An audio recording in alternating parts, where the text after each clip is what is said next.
Yo soy padre del valle. Y esto es realidad prohibida. Hay casas que tienen memoria. Sus paredes guardan ecos.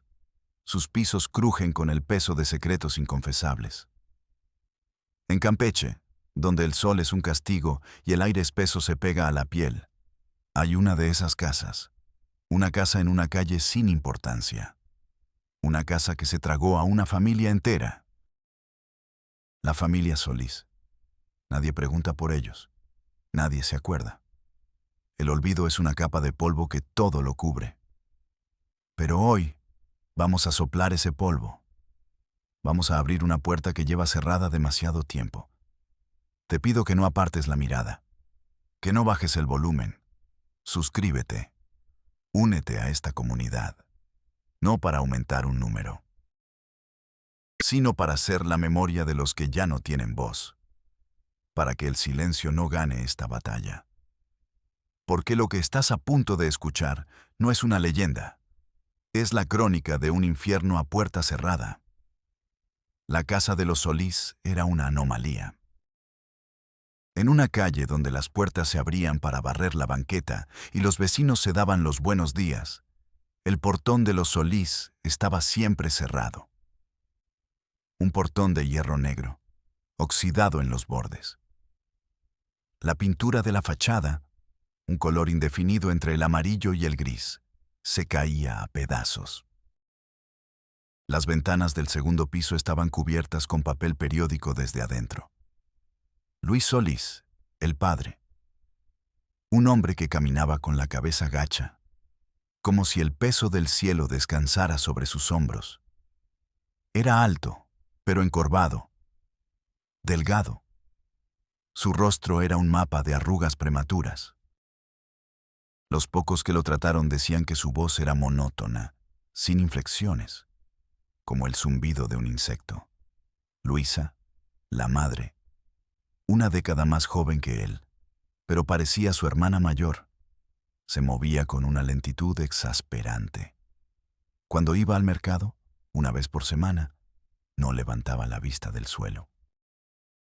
Aferraba su bolso de tela contra el pecho como si llevara un tesoro o una bomba. Y los niños. 4. Felipe, Maribel, Carlos, Tomás. Nombres que eran solo rumores. Nadie los veía. No iban a la escuela. No salían a jugar. Eran los prisioneros de un reino de 2 habitaciones y un patio trasero. El primer expediente sobre la familia Solís se abrió en el DIF municipal en el año 2005. Era una hoja. Una sola. Decía, llamada anónima de un vecino. Posible abandono escolar, ruidos extraños por la noche, asignar visita. El expediente cayó en el escritorio de Leticia Ortiz. Leticia tenía 25 años. Aún creía en el sistema. Aún pensaba que podía cambiar el mundo, un expediente a la vez. Su escritorio estaba ordenado, sus bolígrafos alineados. La carpeta de los Solís desentonaba en ese orden. Se sentía pesada. Llegó a la casa una mañana de jueves. El calor era un muro invisible. Tocó el portón. El metal estaba ardiendo. El sonido fue absorbido por el silencio de la casa. Esperó. Volvió a tocar. Pasaron 10 minutos, 15. El sudor le empapaba la blusa. Estaba a punto de darse por vencida cuando oyó un ruido, el chirrido de un cerrojo. El portón se abrió una cuarta. Apareció Luisa. Sus ojos, enormes en un rostro demacrado, se clavaron en Leticia. ¿Sí? Logró. La palabra salió sin aire. Buenos días, soy Leticia Ortiz, del DIF. Recibimos un reporte y... Aquí no hay ningún problema, la cortó Luisa. Intentó cerrar. Leticia, en un impulso, metió el pie en la ranura. Señora, por favor, la ley me exige hacer una inspección ocular. Luisa la miró. Y por un segundo, su máscara de apatía se resquebrajó. Leticia vio un destello de terror puro.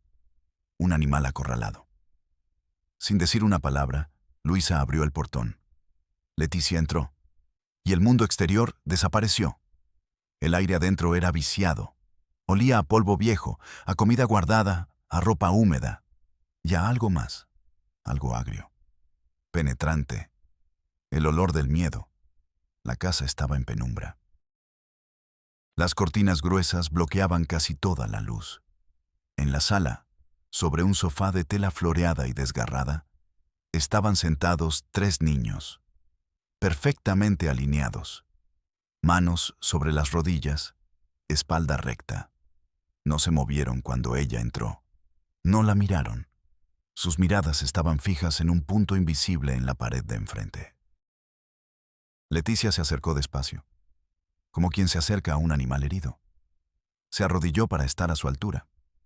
«Hola», dijo, con la voz más suave que pudo. Silencio. La niña, Maribel, tenía los nudillos blancos de tanto apretar los puños. El niño del medio, Carlos, se balanceaba. Un movimiento mínimo, casi imperceptible. El más pequeño, Tomás, tenía el pulgar en la boca.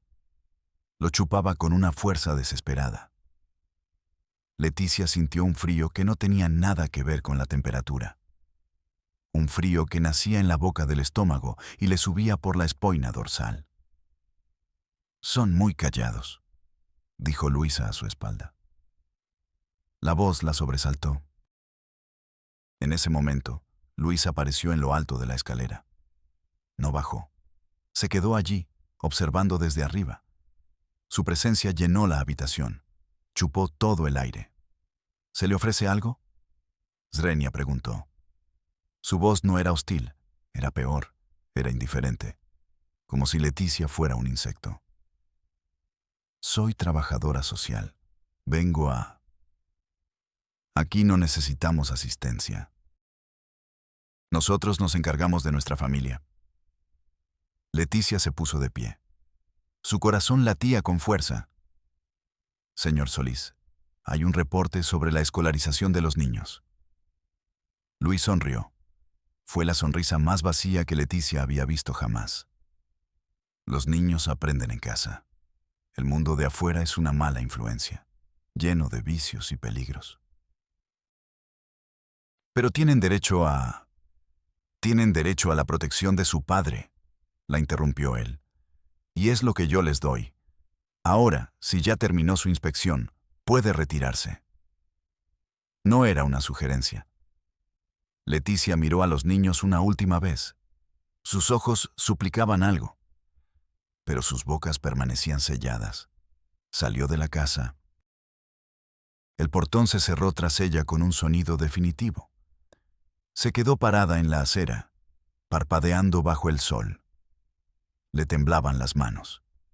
Sabía que había entrado en un lugar donde las leyes del mundo exterior no aplicaban. Un reino con sus propias reglas, su propio Dios y sus propios sacrificios. El infierno de los Solís estaba construido con rutinas.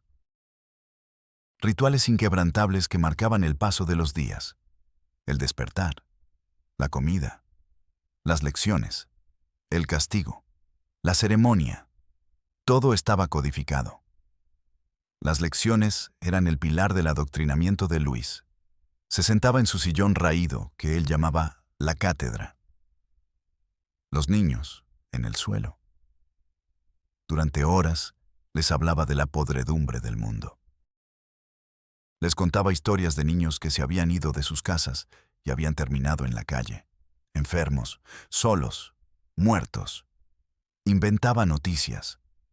Hoy el gobierno ha decidido llevarse a todos los niños que no obedecen a sus padres, decía, con voz solemne.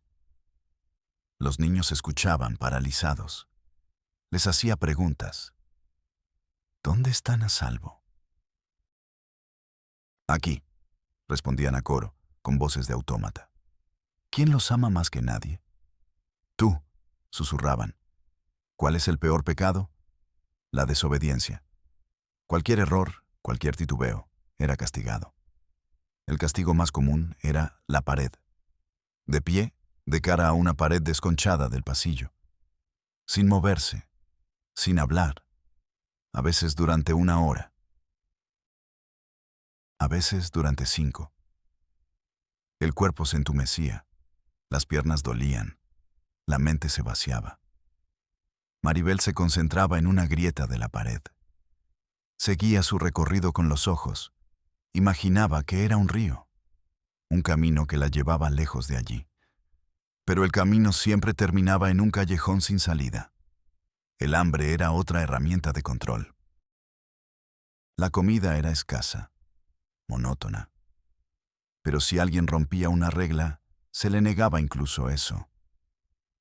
Ver a los demás comer su ración de arroz mientras tu estómago se retorcía de dolor era una lección de humildad brutal. El incesto era el ritual supremo, el más secreto, el más sagrado en la teología de Luis. Lo llamaba la unión. No ocurría todos los días. Era impredecible.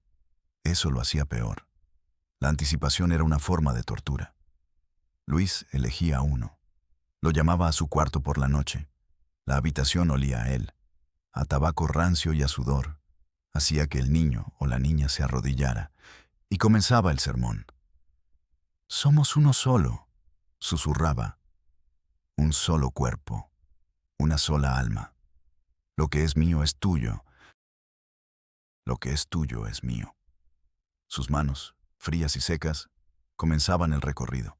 Exploraban, reclamaban. No había violencia física. Había algo peor. Una profanación tranquila, metódica. Maribel aprendió a apagar su cuerpo. Se concentraba en un punto de luz en el techo y se iba. Su mente se desprendía. Flotaba. Observaba la escena desde una esquina de la habitación, como si le estuviera pasando a otra persona, a una niña de trapo. El dolor era sordo, lejano. Lo peor era el después, el silencio, el tener que volver a su cama junto a sus hermanos y fingir que nada había pasado. El sentir la mirada de su madre al día siguiente.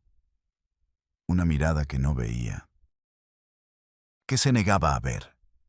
Esa negación era un cuchillo que se le clavaba en el pecho cada mañana. Su propia madre era cómplice del horror. Era la guardiana de la jaula. Y eso, Maribel no sabía cómo perdonarlo. Luis Solís no nació monstruo.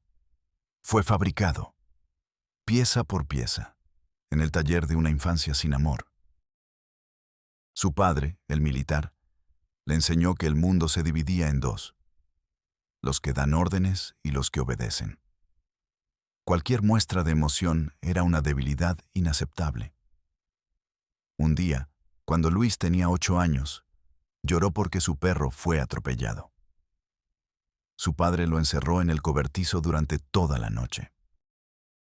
«Los hombres no lloran», le dijo a través de la puerta. «Los hombres aguantan». Luis aguantó, y algo dentro de él se rompió. Se secó. Se convirtió en un experto en reprimir, en ocultar. En la escuela era un niño invisible. En la adolescencia, un joven torpe y solitario. El trabajo de maestro fue un intento de encontrar un lugar en el mundo. Un lugar donde él tuviera el control. Pero los alumnos no eran soldados. Se reían de su torpeza. Desafiaban su autoridad. Un día, humillado por un grupo de adolescentes, tuvo un ataque de rabia. Rompió una silla contra el escritorio. Lo despidieron al día siguiente. Ese fue el punto de quiebre, la confirmación de su paranoia. El mundo exterior era caótico, incontrolable, peligroso, y decidió abandonarlo. Luisa fue su primera recluta. La conoció en una misa, vio en ella un alma perdida, maleable. Le ofreció seguridad, un apellido, y ella, hambrienta de afecto, aceptó. El proceso de aislamiento fue gradual, sutil. Primero fueron comentarios casuales. «Tus amigas hablan mucho, no me dan confianza». Luego, reglas. «Prefiero que no salgas sola, es peligroso». «¿Para qué necesitas tu propio dinero? Yo te doy lo que necesites». Cada regla era un barrote más en la jaula. Cuando Luisa se dio cuenta, ya era tarde. Estaba atrapada, sola, dependiente de él para todo. El nacimiento de los hijos fue su última esperanza, pero Luis los vio como una extensión de sí mismo. Propiedad privada. Cuando comenzó el abuso, Luisa entró en un estado de negación funcional. Su cerebro simplemente se negó a procesar la verdad. Era demasiado monstruosa. Aceptar la realidad significaba que su vida entera era una mentira. Que había entregado a sus propios hijos a un monstruo. Así que eligió no ver, no oír, no saber. Se convirtió en la autómata perfecta. Cocinaba, limpiaba, obedecía. Y con su silencio, rociaba gasolina sobre el fuego del infierno de sus hijos. Leticia volvió a su oficina y escribió. Escribió durante horas, cada detalle, cada olor, cada mirada. El expediente de una hoja se convirtió en un documento de 10. Lo llevó al despacho de su jefe, Ricardo. Ricardo lo leyó con la misma expresión de fatiga. Buen trabajo, Leticia. Muy detallado, dijo, y dejó el expediente a un lado. ¿Y ahora qué? Zrenia preguntó ella. Ahora, a esperar. ¿Esperar a qué? A que cometa un error. A que deje una marca visible. A que un vecino se anime a testificar con nombre y apellido. Mientras tanto esto, dijo, señalando la carpeta, son solo palabras. Leticia sintió una furia helada. Son sus palabras contra las de él. Un ciudadano respetable, sin antecedentes, contra una trabajadora social novata y unos niños que no hablan. ¿A quién crees que le va a creer un juez? Hay que sacarlos de ahí, insistió Leticia. ¿Y llevarlos a dónde? ¿A un albergue del DIF superpoblado y con falta de personal? Se escaparían en una semana y volverían a casa. O peor, acabarían en la calle. A veces, Leticia, el diablo que conoces. No terminó la frase. No hacía falta. Leticia salió del despacho. El pasillo del DIF le pareció de repente un lugar sórdido. Las paredes, de un color amarillo enfermizo. El zumbido de las luces fluorescentes. Un taladro en su cerebro. Se sentía cómplice. Una pieza más en la maquinaria de la indiferencia. La desaparición de Felipe fue un terremoto silencioso. Sucedió después de que intentara robar la llave del portón. Luis lo descubrió. El castigo fue ejemplar. Los otros niños, encerrados en el dormitorio, escucharon los ruidos del sótano. Gritos, golpes, un sonido de algo arrastrándose. Luego, nada. Felipe no volvió a subir. Días después, Leticia, en su visita mensual, notó el espacio vacío en el sofá. ¿Dónde está Felipe? Se cansó de nosotros, dijo Luis con una calma espeluznante. El mundo lo llamó. Y se fue. ¿Lo han reportado a la policía? ¿Para qué? Es su decisión. Es libre. Leticia salió corriendo de la casa. Fue directamente a la fiscalía. Esperó 2 horas para ser atendida. El agente que la recibió estaba comiendo un sándwich. Escuchó su historia sin dejar de masticar. Un chico de 14 años que se va de casa, dijo al final, limpiándose la boca con el dorso de la mano.